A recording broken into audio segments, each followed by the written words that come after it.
और ये धुंधकारी जो है इसने कथा को श्रवण भी किया और इसे हृदयांगम भी किया। इसने हृदयांगम जब किया तो इसीलिए इसके लिए विमान आया और विमान में बिठा करके हम इसे ले जा रहे हैं।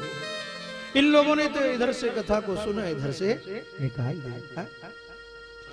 कथा लोग सुनते हैं, कथा सुन करके गए, कथा सुनी, जैसे खड़े हुए वस्त्र झाड़ दिए, घर चले गए।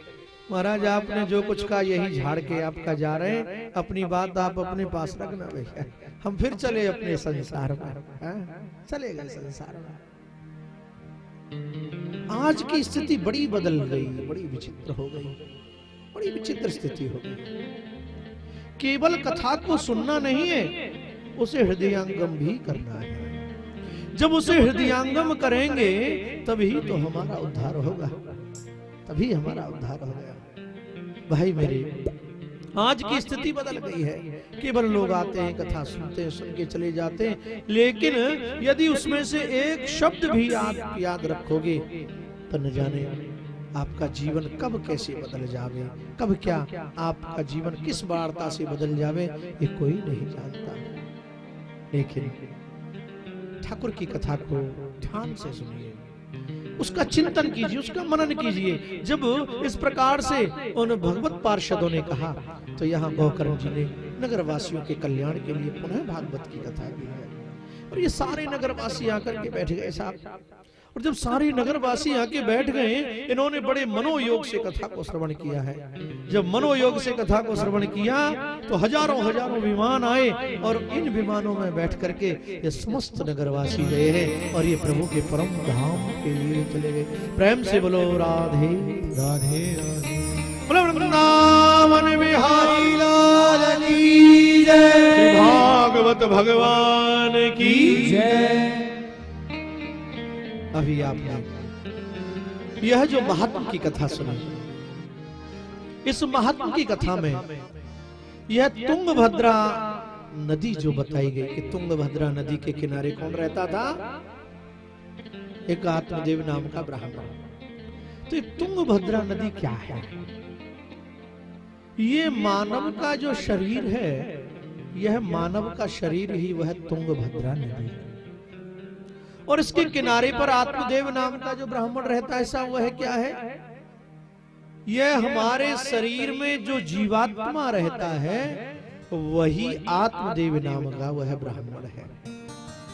और ये धुंधली जो इसकी पत्नी कौन? बुद्धि। हमारी जो तामसी जो बुद्धि है, इस तामसी बुद्धि का नाम धुंधली कहा गया है। इसका नाम है पत्नी। ये तामसी बुद्धि जो है इसका नाम धुंधली है। और ये साधु कौन? ये हमारे आपके जीवन में जो सदगुरुदेव आते हैं, सदगुरुदेव आए, संत आए तो उन्होंने क्या फल दिया? वह फल क्या है? ये फल कोई सेब केला संतरा ऐसा नहीं, वह विवेक रूपी फल, ज्ञान रूपी फल, वह ज्ञान रूपी विवेक रूपी फल वह जीव को प्रदान करते हैं। और यह गोकर्ण, हमारा आपका जो विवेक है वही गोकर्ण कहा जाता है। ये 5 वेश्याएं जो थी इनकी 5 वेश्याएं किसके पास थी? धुंधकारी के पास। इसमें शब्द स्पर्श रूप रस गंध इत्यादि ये 5 वेश्याएं ये सबके साथ लगी है, हमारे भी साथ है। स्पर्श की इच्छा आपको भी होती है, हमको भी होती है। गंध आपको भी मालूम पड़ती है, हमें भी मालूम पड़ती है। रूप, कोई सुंदर वस्तु देखता है व्यक्ति, उसकी ओर चला जाता है, उसकी ओर उसका मन आकर्षित हो जाता है। चाहे वह कोई सुंदर कोठी है, चाहे सुंदर गाड़ी है, चाहे सुंदर कोई मनुष्य है, चाहे सुंदर कोई वस्त्र है, वह उसकी ओर वह आकर्षित हो जाता है। भाई मेरे, उस वस्तु की ओर हमें आकर्षित नहीं होना है, उस परमात्मा की ओर हमें आकर्षित होना है। जरा विचार करो, जिस परमात्मा ने इस संसार को बनाया है, ऐसे सुंदर प्राणियों को बनाया है, तो जिसने सारे संसार को इतना सुंदर बना दिया तो वह परमात्मा कितना सुंदर होगा। जरा कल्पना कर। देखो मन का काम दौड़ने का है, लेकिन इस मन की गति को बदल देना है। ये मन जब किसी सुंदर वस्तु को देख करके मचलने लग जावे साहब, रिमड़ने लगे जावे, तो इस मन की गति को बदल दीजिए और इस मन की गति को भगवान की ओर ले जाइए साहब। और जरा चिंतन करो कि ये परमात्मा ने ही तो इस सुंदर भवन को बनाया है, उसकी प्रेरणा से ही बना। इस परमात्मा ने ही तो सुंदर इस बगीचे का निर्माण किया है, उस परमात्मा ने ही तो सुंदर इन जीव जंतुओं को बनाया है। तो जब उस परमात्मा की कृति इतनी सुंदर है तो इस कृति को बनाने वाला वह परमात्मा कितना सुंदर होगा साहब। उसका चिंतन करो, उसका ध्यान करो। इसीलिए तो संत लोग कहते हैं नाम तुम्हारा तारनहारा, कब तेरा दर्शन होगा। है? जिसकी रचना इतनी सुंदर वो कितना सुंदर होगा। कितना सुंदर है वह परमात्मा, जरा उसका चिंतन करो तो मालूम पड़ेगा। नाम तुम्हारा तारनहारा, हे नाम तुम्हारा तारनहारा, कब तेरा दर्शन होगा। जिसकी रचना इतनी सुंदर वो कितना सुंदर होगा। नाम तुम्हारा तारनहारा, नाम तुम्हारा तारनहारा, कब तेरा दर्शन होगा। जिसकी रचना इतनी सुंदर वो कितना सुंदर होगा। नाम तुम्हारा तारनहारा।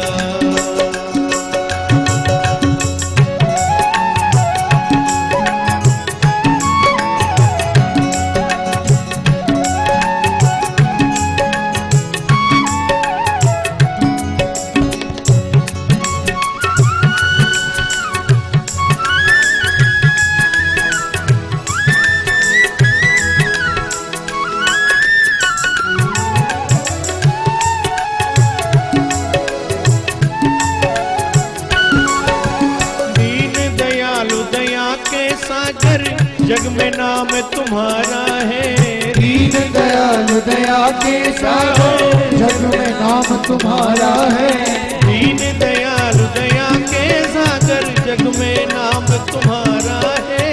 दीन दयाल दया के सागर, जग में नाम तुम्हारा है। तुम बिन मेरे बाल कृष्ण प्रभु कोई नहीं हमारा है।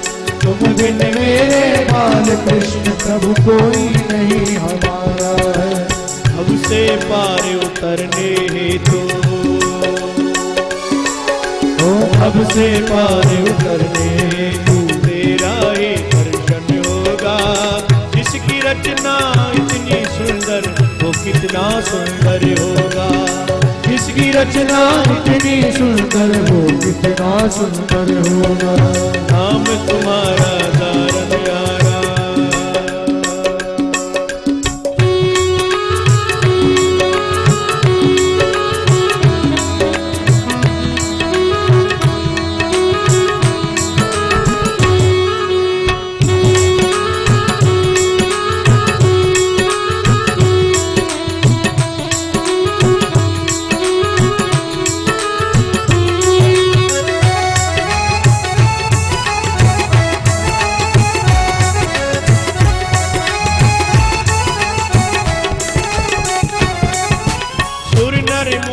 जिन चरणों का इस दिन ध्यान लगाते हैं। सुर नर मुनि जन जिन चरणों का इस दिन ध्यान लगाते हैं। सुर नर मुनि जन जिन चरणों का इस दिन ध्यान लगाते हैं। सुर नर मुनि जन जिन चरणों का इस दिन ध्यान लगाते हैं। जो भी तुमरे दर पर आवे मन वांछित फल पाते हैं। जो भी तुमरे दर पे आवे मन वांछित फल पाते हैं। आत्मनिधि को पाने हेतु, आत्मनिधि को पाने गीतों का सरगम होगा। जिसकी रचना इतनी सुंदर वो कितना सुंदर होगा। जिसकी रचना इतनी सुंदर वो कितना सुंदर होगा। नाम तुम्हारा तारनहारा, कब तेरा हमारा पालनहार अब तेरा दर्शन होगा। जिसकी रचना इतनी सुंदर वो कितना सुंदर होगा। ओ जिसकी रचना इतनी सुंदर वो कितना सुंदर होगा। वो कितना सुंदर होगा। वो कितना सुंदर होगा। वो कितना सुंदर होगा। वो कितना सुंदर होगा। बोलो बाल कृष्ण लाल की जय हो। उस परमात्मा की जब बनाई हुई यह रचना इतनी सुंदर है, यहाँ उसका बनाया हुआ संसार जब इतना सुंदर है तो वह परमात्मा कैसा होगा। तो यहाँ ये पांच वेश्या थी और ये 7 ग्रंथि वाला बांस क्या है जो 7 ग्रंथियां फटी। ये 7 ग्रंथि वाला जो बांस है जी, ये सप्त विषय रूपी जो ग्रंथि है जो सभी प्राणियों के अंदर है, सप्त विषय रूपी ग्रंथि, सप्त विषय रूपी ग्रंथि वाला ही यह बांस है जिनमें काम, क्रोध, लोभ, मद, मोह, मत्सर, अविद्या इत्यादि ये 7 ग्रंथि। ये 7 ग्रंथियां सभी प्राणी के अंदर होती हैं साहब। काम भी है, क्रोध भी है, लोभ भी है, मोह भी है, हमारे अंदर भी है, आपके अंदर है, सबके अंदर है।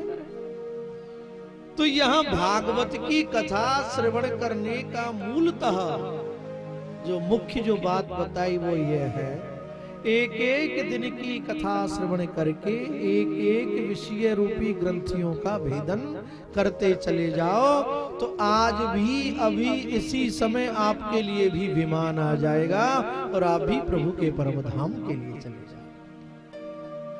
लेकिन यह होता नहीं, कर नहीं पाता यह जी। इन विषय रूपी ग्रंथियों को नहीं छोड़ पाता। लोग कहते साहब इतने लोगों के लिए विमान आ गए, हमने तो हजारों कथा सुन डाली लेकिन हमारे लिए तो अभी कोई आया ही नहीं। तो उसका जो अध्यात्म जो है उसे समझो। हमें 7 दिन की कथा श्रवण करके धुंधकारी के लिए कब आया? जब 7 ग्रंथियों का भेदन हुआ।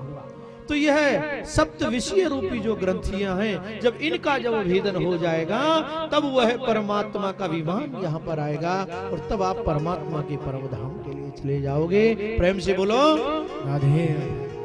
जरा मुस्कुरा करके बोलो राधे। आप लोग उदास बैठे रहते ना कि देवी तो ऐसी देखती रहती तो हमें भी डर लगता है ये क्या गड़बड़ हो रहा है कुछ है? हाँ तो आप भी जरा मुस्कुरा करके रहा करो। देखो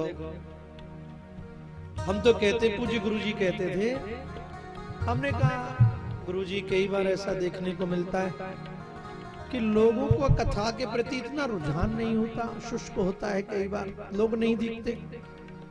तो गुरुजी ने कहा बेटा एक बात याद रखना। बोले हाँ जी। आवश्यकता ये नहीं है कि कथा में भीड़ कितनी है, लोग कितने हैं। आप ठीक मानना जहां ज्यादा भीड़ होगी वहां सुनने वाले लोग बहुत कम होंगे। कोई लोग पंडाल देखने जाते हैं, कितना सुंदर बनाया है, कोई उसमें झूमर लटक रहा है, कितना सुंदर लगा है, उसको देखने जाता है, कोई कुछ देखने जाता है। लेकिन ये आवश्यकता नहीं कथा में भीड़ कितनी है, आवश्यकता है उस कथा को सुनने वाले मन से श्रोता कितने हैं। हजारों की भीड़ और उसमें कोई सुनने वाला समझने वाला नहीं है तो कोई मतलब नहीं है। 4 लोग हैं उसमें अगर सुनने वाले हैं तो अच्छा लगेगा, भाव बनेगा, भाव से आप बैठेंगे तो अच्छा लगेगा।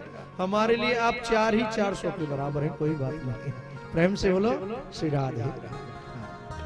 भाई यहाँ कहा कि अविद्या रूपी इत्यादि रूपी जो ग्रंथियां इनका भेदन करो और कन्हैया अपने आप ही मिल जाएंगे, परमात्मा मिल जाएंगे। जब यह सब प्रसंग बताया और यहाँ बताया कि भागवत के महात्म्य में कि प्राणी को भागवत किस प्रकार सुननी चाहिए, बहुत कुछ बताया यहाँ पर। लेकिन आप संक्षिप्त में यह समझिए कि कहा कि जब मन के अंदर भागवत का विचार हो तो साहब मन का भाव बना करके संकल्प लें कि हमें भागवत जी को कराना है और मन का भाव शुद्ध बनाइए। ब्राह्मणों को निमंत्रण दीजिए अब वो आपकी श्रद्धा है, लेकिन कम से कम 5 ब्राह्मण हो, उससे ज्यादा जो आपकी श्रद्धा शक्ति के ऊपर है, और उनके निमंत्रण दीजिए। पहले प्रातः काल वेला में सभी देवताओं का पूजन होना चाहिए, पूजन हो, उसके उपरांत भागवत जी का पूजन, व्यास पूजन, ब्राह्मण पूजन इत्यादि इत्यादि ये सब भी बताया। और बताया कि जब कथा को सुने तो बड़े मनोयोग से सुने। भागवत में तो यहाँ तक बताया साहब कि प्रयास यह करना चाहिए, व्यक्ति एक दिन जहां बैठा है दूसरे दिन भी प्रयास करो वहीं आके हम बैठे, ऐसा प्रयास होना चाहिए। और भागवत जब सुने तो अपना एक आसन हो, अति उत्तम होता है। आसन पर बैठिए, बैठ के कथा को श्रवण कीजिए, आसन सिद्ध होता है, उसको बैठ के कथा को सुनिए आप, और मनोयोग से सुनिए। कई लोग फलारी रह करके सुनते, पहले ना लोग केवल घी पी करके कथा सुनते थे। बोले महाराज घी पी के? बोले हाँ साहब, केवल घी पी के कथा सुनते थे।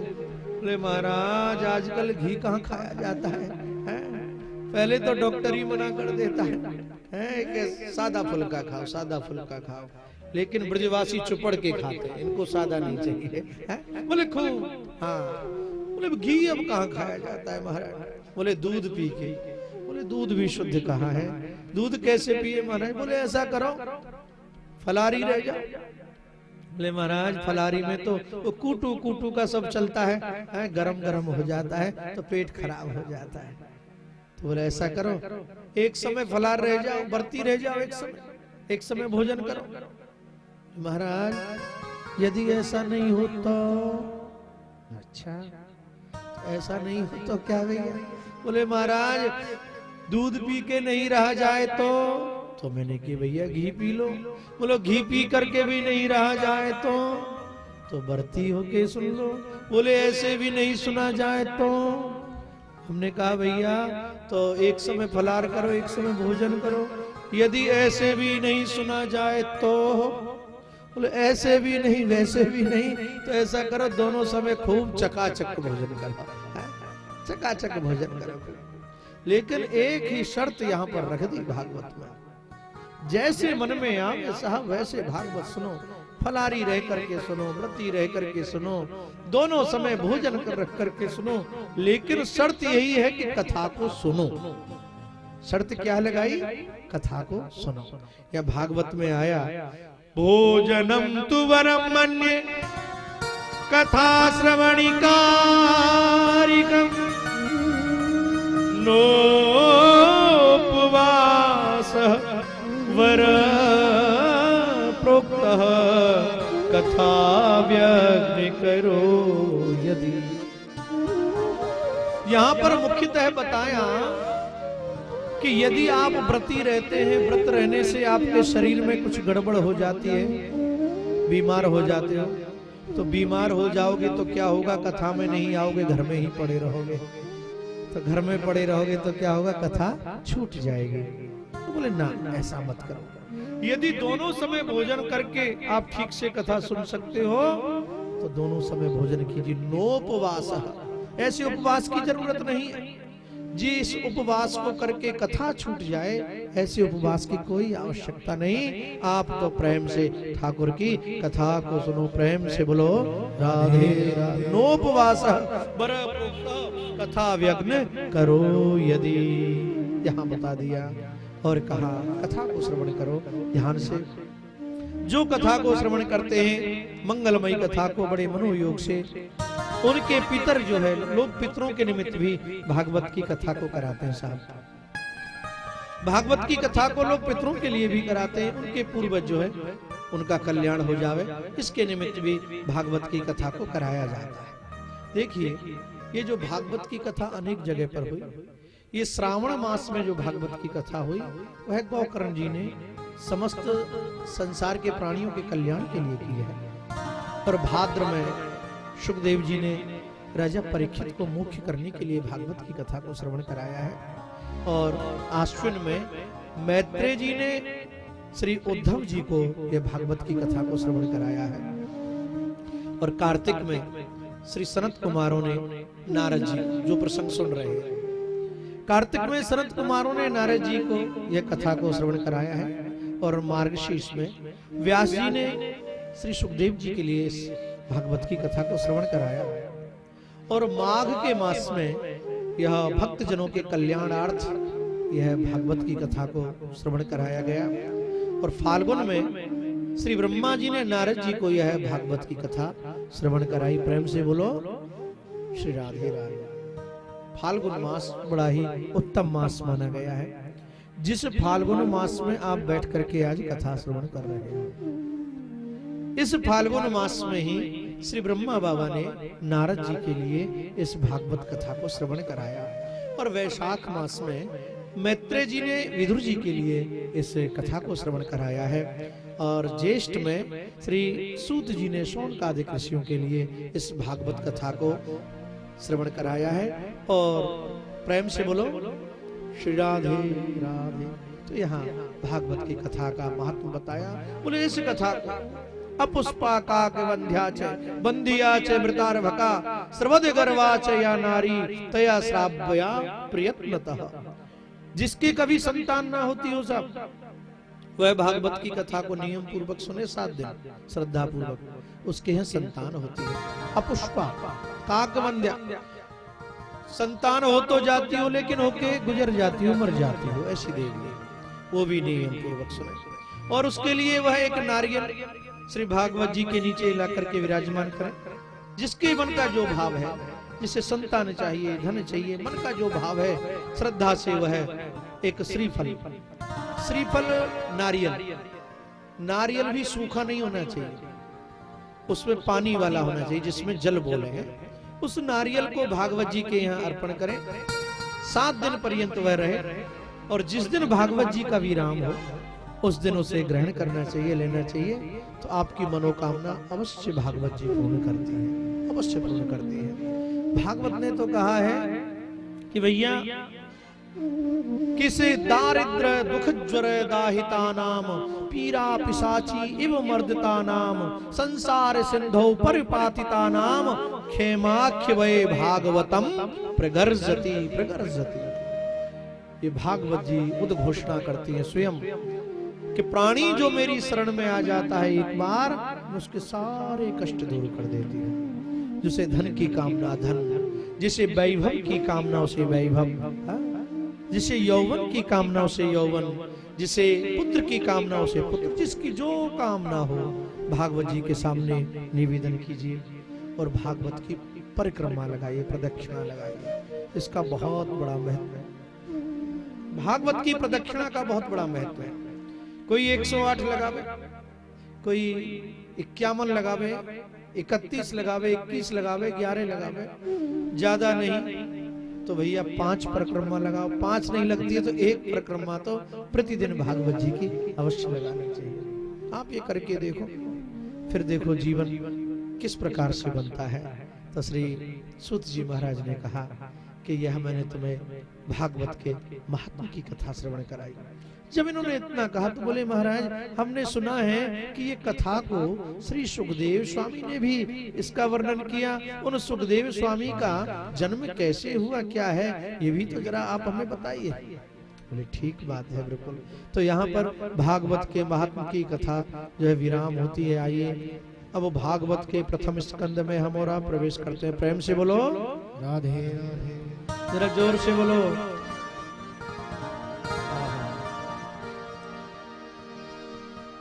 आपको लगता है आलस आ रहा है, प्रमाद आ रहा है, नहीं आ रहा है, इधर तो नहीं आ रहा है।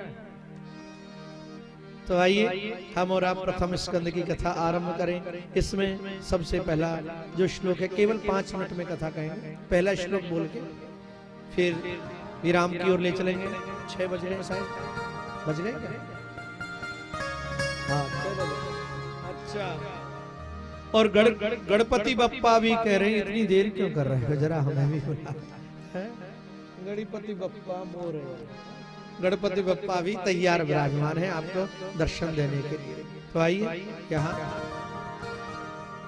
जन्मादस्य यतोऽन्वयादितरतश्चार्थे स्वविज्ञः स्वराट तेने ब्रह्म हृदयादि कवये मुह्यन्ति यत सूरय तेजो वारिमृता यथा विनिमयो यत्र सर्गो वृषा धाम्ना स्वेन सदा निरस्तकुहकं सत्यम परम धीमहि सत्यम परम धीमहि। संगीत की भाषा में, शास्त्रीय संगीत में हमारे संगीत के आचार्य लोग इसे राग देश कहते हैं। देश राग बड़ा ही सुंदर राग है। तो आइए, ये प्रथम श्लोक आपने श्रवण किया। देखिए, हमने आपको बताया कि सबसे पहले पूजन होना चाहिए भागवत की जब कथा हो, और भागवत की कथा में जब पूजन हो तो सबसे पहले किसका पूजन होना चाहिए? श्री गणेश जी का पूजन होना चाहिए। गणेश पूजन के बिना सब कार्य बेकार है। कोई भी कार्य करो, सबसे पहले श्री गणेश जी का पूजन अवश्य होना चाहिए। गणपति वंदना अवश्य होनी चाहिए। जानते हो, एक बार विचार हुआ कि सभी देवताओं में श्रेष्ठ कौन है, और सभी देवताओं में श्रेष्ठ कौन है, और सबसे पहले पूजने योग्य कौन है। तो एक बार की बात हुई साहब, जब देखा गया कि ब्रह्मा, विष्णु और तीसरे कौन है? जरा जोर से बोला करो। महेश, धमसिंगा वाला नहीं, ये ब्रह्मा विष्णु महेश। ये ब्रह्मा विष्णु महेश बोले तीन देवताओं में से सबसे श्रेष्ठ कौन है? ये विचार हुआ, इनकी परीक्षा होनी चाहिए, इनमें श्रेष्ठ कौन है। तो इनकी श्रेष्ठता की परीक्षा लेने के लिए भृगु ऋषि जी को आगे किया, और जब भृगु ऋषि जी को आगे किया इनकी श्रेष्ठता की परीक्षा लेने के लिए, तो क्या हुआ, यहाँ पर ये ब्रह्मा जी के पास गए हैं।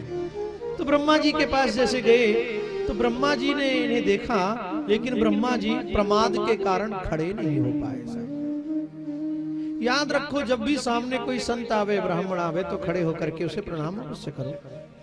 लेकिन ये ब्रह्मा बाबा जो है आलस में, प्रमाद में बैठे रह गए, तो खड़े नहीं हो पाए। तो यहाँ भृगु जी ने समझ लिया ये श्रेष्ठ होने योग्य नहीं है। आगे गए तो यहाँ पर जो है शिव जी के पास गए। शिव जी के पास जाकर के शिव जी से कहा, रे शिव, तुम भांग धतूरा पीते रहते हो, यहाँ पर बैठे रहते हो। शिव जी क्रोधित हुए। शिव जी ने कहा, भृगु जी आप यहाँ से चले जाइए, इस समय आप यहाँ पर आ गए, मैं इस समय यहाँ प्रभु का चिंतन कर रहा हूँ। क्रोधित हो गए। बोले ये भी श्रेष्ठ कहलाने के योग्य नहीं है। आगे बढ़े, आगे विष्णु भगवान को देखा। विष्णु भगवान शयन कर रहे थे, और जब विष्णु भगवान को शयन करते हुए देखा तो यहाँ पर भृगु जी बड़े ही क्रोधित हुए, और जाकर के भृगु जी ने विष्णु भगवान की छाती में एक जोर से लात। क्यों? तुम्हें इतना भी मालूम नहीं कोई संत आया है तो खड़े होकर के तुम्हें उसका स्वागत करना चाहिए? लात मार दी इनकी छाती में। विष्णु भगवान अपने सिंहासन को छोड़ करके खड़े हो गए, और आकर के हाथ जोड़ लिए, और हाथ जोड़ करके भृगु ऋषि से कहने लगे, हे ऋषि, आप मेरे अपराध के लिए क्षमा करें, और आपको कोई कष्ट तो नहीं हुआ? भृगु ऋषि ने कहा, क्षमा मुझे मांगनी चाहिए, मैंने लात का प्रहार किया है नारायण के वक्षस्थल पर। ये क्षमा मांगते और कहते हैं कि आपको कोई तकलीफ तो नहीं हुई, चोट तो नहीं आई? चोट मुझे थोड़ी आएगी, चोट तो आपको आई होगी नारायण। नारायण ने कहा, नहीं भृगु ऋषि, आपके चरण बहुत कोमल है और मेरा वक्षस्थल बहुत कठोर है, तो आपने मेरे वक्ष के ऊपर अपने चरण का जब प्रहार किया है तो कहीं आपके चरण में मेरे वक्ष से कहीं चोट तो नहीं लग गई, इसलिए मैं आपसे क्षमा चाहता हूं यदि चोट लगी हो। ओहो, तो यहाँ भृगु ऋषि ने कहा, इससे बड़ा श्रेष्ठ तो कोई और हो ही नहीं सकता है। तो यहाँ नारायण को यहाँ सर्वश्रेष्ठ इन्होंने घोषित कर दिया कि नारायण तीनों में सभी से श्रेष्ठ हैं। बोलो श्री विष्णु भगवान की जय, विष्णु भगवान की जय। बोले अब प्रथम वंदनीय कौन होगा, प्रथम पूजा के योग्य कौन होगा? तो प्रथम पूजा के योग्य वह होगा जो व्यक्ति समस्त पृथ्वी की प्रदक्षिणा करके सबसे पहले जो आ जाएगा वही सबसे पहले पूजा कर योग्य होगा। सभी लोग अपने अपने वाहनों पर बैठ करके चल दिए। कोई मोर पर बैठ के चला है साहब, और कोई हंस पर बैठ के चला है, कोई बगला पर बैठ के चला है, कोई भैंसा पर बैठ के चला, जिसकी जो सवारी थी है अपनी अपनी सवारियों पर बैठ करके सब चले, सब जा रहे थे। लेकिन गणेश जी ने विचार किया इन सब के पास तो बहुत बड़ी बड़ी सवारियां हैं, ये तो सब प्रदक्षिणा दे के आ जाएंगे, लेकिन मेरे पास तो बहुत बड़ी सवारी है ही नहीं, क्या करूं। गणेश जी ने ध्यान किया और क्या किया, इन्होंने अपने चूहे पर बैठ करके भगवान शिव और पार्वती जी जहां बैठे थे वहां उनकी ही 7 प्रदक्षिणा दे करके और वह खड़े हो गए। सभी अपनी अपनी वाहनों से प्रदक्षिणा लगा करके जैसे आए, तो जहां जहां ये देवता लोग प्रदक्षिणा देने के लिए भूमि पर गए ना, तो वहां उन्होंने देखा समस्त भूमंडल पर और चूहे के पैर के निशान बने हुए हैं। सभी भूमंडल पर चूहे के पैर के निशान बने हुए हैं।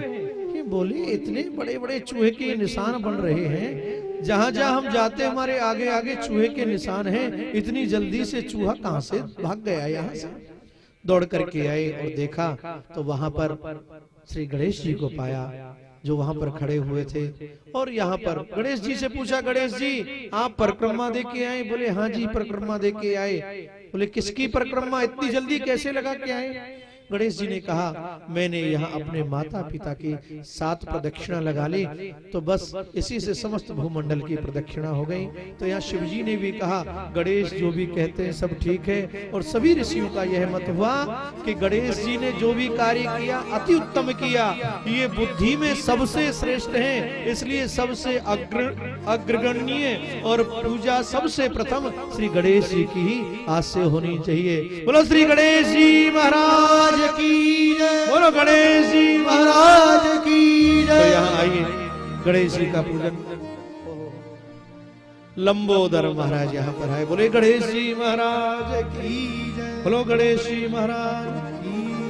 गाइए गणपति जगवंदन, गाइए गणपति जगवंदन, शंकर सुवन भवानी नंदन, शंकर सुवन भवानी नंदन, शंकर सुवन भवानी नंदन, शंकर सुवन भवानी नंदन, गाइए गणपति जगवंदन, गाइए गणपति जगवंदन। सिद्धि गणेश जी, सदन गणेश जी की माता जी यहाँ पे, गणेश जी का पूजन होगा। और देखिए आज की कथा को यहाँ पूजन के साथ विराम करेंगे, लेकिन आप लोग समय का विशेष ध्यान रखते हुए कल से आइए कथा श्रवण कीजिए। गणेश जी का पूजन हमारी श्रीमती अवंतिका जी करेंगे आकर के, और आप लोग भी गणेश वंदन करेंगे।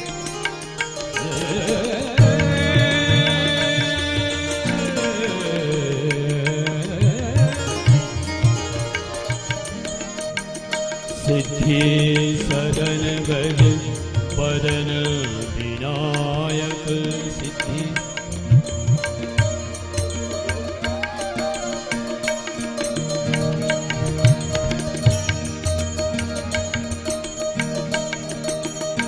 बोलो गणेश जी महाराज की जय हो। अरे गणेश जी की जोर से जय जयकार बोलो। बोलो गणेश जी महाराज की जय हो। मंदिर में ना मिलेंगे, गुरुद्वारे ना मिलेंगे, घर में ही बैठे हैं तेरे भगवान। कर ले माँ को प्रणाम, कर ले पिता को प्रणाम, कर ले माँ को प्रणाम। कर ले पिता को प्रणाम। मंदिर में ना मिलेंगे, गुरुद्वारे ना मिलेंगे, ना मिलेंगे, गुरुद्वारे ना मिलेंगे। वो घर में ही बैठे हैं तेरे भगवान। कर ले माँ को प्रणाम, कर ले पिता को प्रणाम, कर ले माँ को प्रणाम, कर ले पिता को प्रणाम।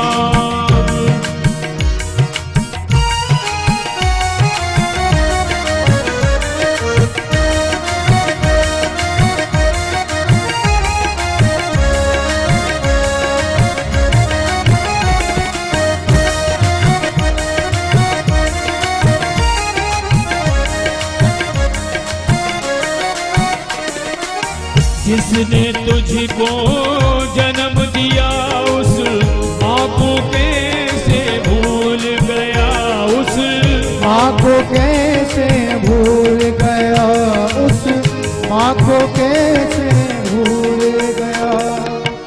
उंगली पकड़ कर चलना सिखाया, पिता को कैसे भूल गया, उस पिता को कैसे भूल गया, उस पिता को कैसे भूल गया। इनके ही चरणों में है तेरा मुकाम, इनके ही चरणों में है तेरा मुकाम। कर ले माँ को प्रणाम, कर ले पिता को प्रणाम, कर ले माँ को प्रणाम, कर ले पिता को प्रणाम।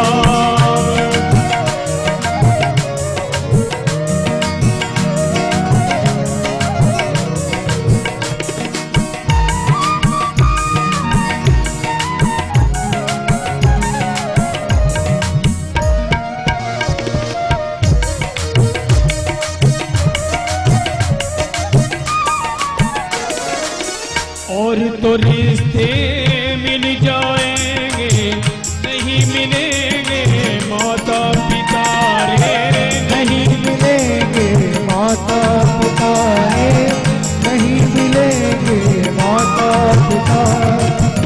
और तो रिश्ते मिल जाएंगे, नहीं मिलेंगे माता पिता रे, नहीं मिलेंगे माता पिता रे, नहीं मिलेंगे माता पिता। और तो रिश्ते स्वार्थ के यही चाहेंगे तेरा भला रे, यही चाहेंगे तेरा भला रे, यही चाहेंगे तेरा भला। इनके ही चरणों में मिलेगा विश्राम, इनके ही चरणों में मिलेगा विश्राम। कर ले माँ को प्रणाम, कर ले पिता को प्रणाम, कर ले माँ को प्रणाम, कर ले पिता को प्रणाम। मंदिर में ना मिलेंगे हो, मंदिर में ना मिलेंगे, गुरुद्वारे ना मिलेंगे, मंदिर में ना मिलेंगे, गुरुद्वारे ना मिलेंगे। वो घर में ही बैठे हैं तेरे भगवान। कर ले माँ को प्रणाम, कर ले पिता को प्रणाम, कर ले माँ को प्रणाम, कर ले पिता को प्रणाम, कर ले माँ को प्रणाम, कर ले पिता को प्रणाम, कर ले माँ को प्रणाम, कर ले पिता को प्रणाम।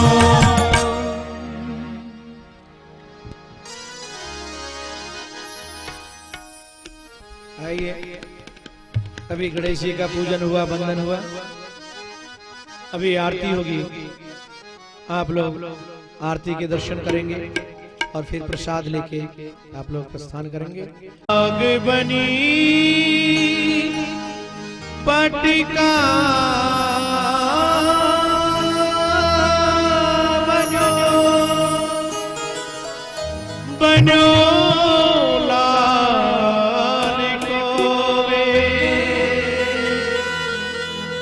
जय जय बाके बिहारी लाल की, सखी दौर यार के,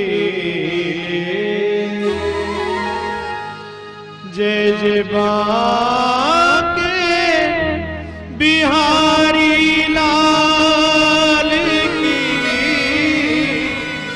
सखी तोरिया ले बाके बिहारी तेरी आरती गाओ, बाके बिहारी तेरी आरती गाओ, हे गिरिधारी तेरी आरती गाओ, हे गिरिधारी तेरी आरती गाओ, आरती गाओ तुम्हें गोरी जाओ, आरती गाओ तुम गोरी जाओ, आरती गाओ तुम्हें गोरी जाओ, आरती गाओ तुम गोरी जाओ, बाके बिहारी तेरी आरती गाओ, बाके बिहारी तेरी आरती गाओ, हे गिरिधारी तेरी आरती गाओ, हे गिरिधारी तेरी आरती गाओ।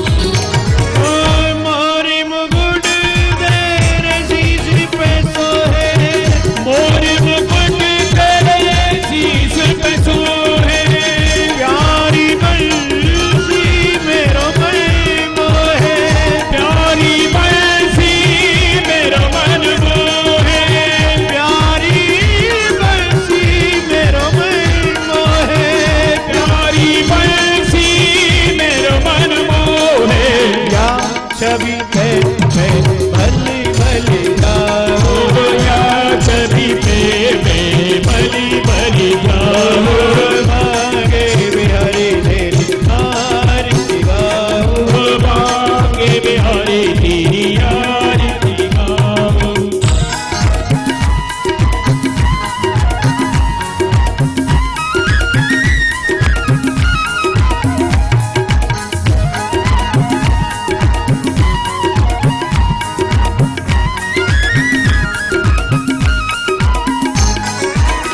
चरणों से निकली है गंगा प्यारी, चरणों से निकली है गंगा प्यारी, जिसने सारी दुनिया तारी, जिसने सारी दुनिया तारी, जिसने सारी दुनिया तारी, जिसने सारी दुनिया तारे, उन चरणों में सीधे नवाओ, उन चरणों में शीश नवाओ, बाके बिहारी तेरी आरती गाओ, बाके बिहारी तेरी आरती गाओ।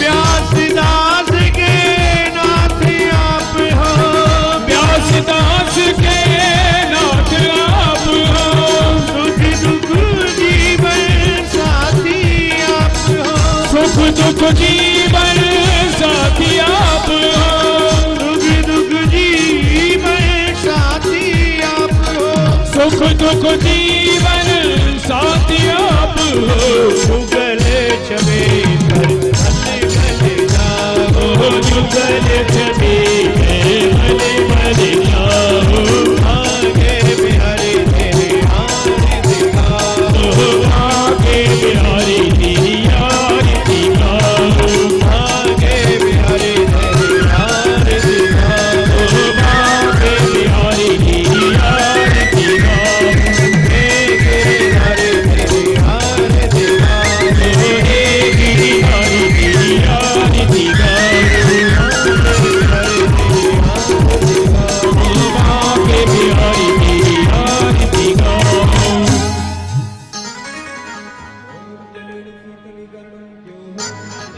श्री ओम शांति।